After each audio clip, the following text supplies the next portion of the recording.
This is the factoring trinomials worksheet. So we're going to start with 8m squared minus 10m plus 3. And we're just factoring today. We're not trying to find the roots. We're just breaking this down into its two factors. So we draw the box.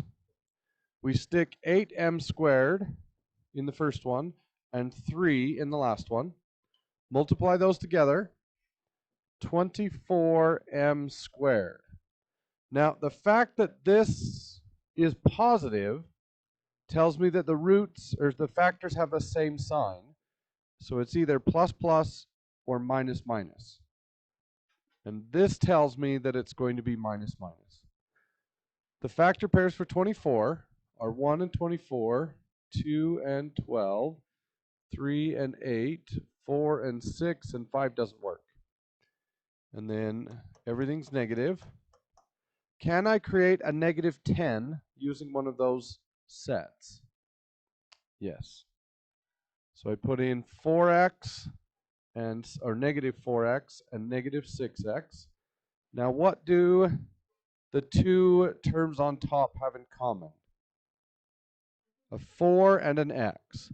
So I pull out a 4 and an x. If I remove a 4 and an x, what's left? 2, oh, it's not x, it's m, sorry. So 2m minus 1. And then if I remove a 2m from the left side, I get 4m minus 3.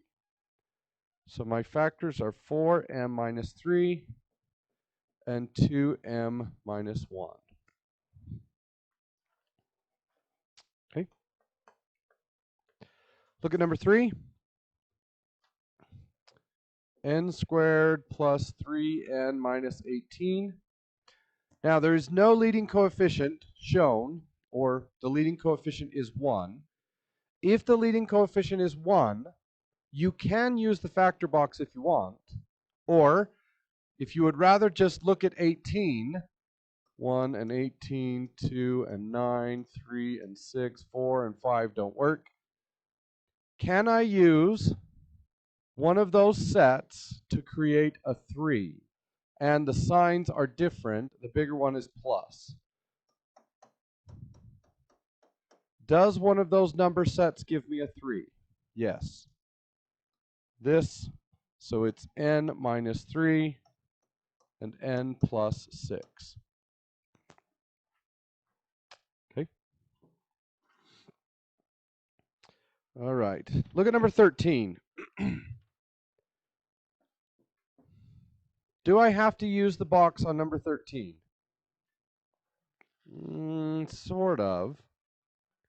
Can I pull out any factors from all three of those terms? A 4.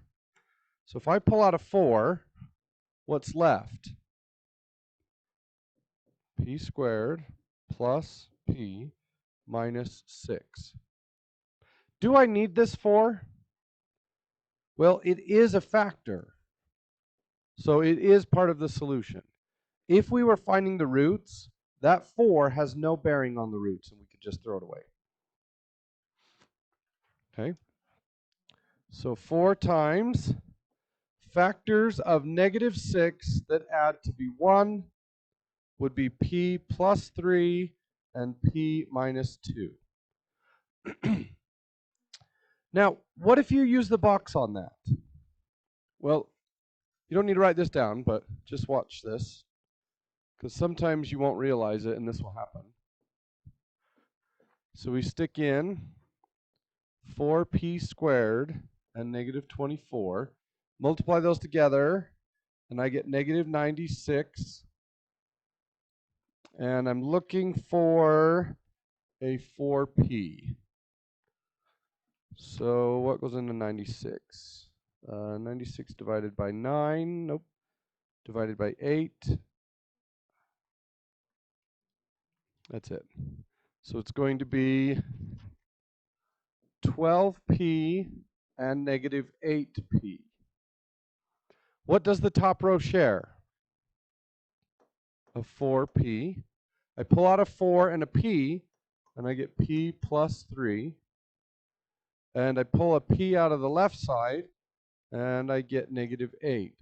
So my factors are p plus 3 and 4p minus 8. However, this can be factored even further.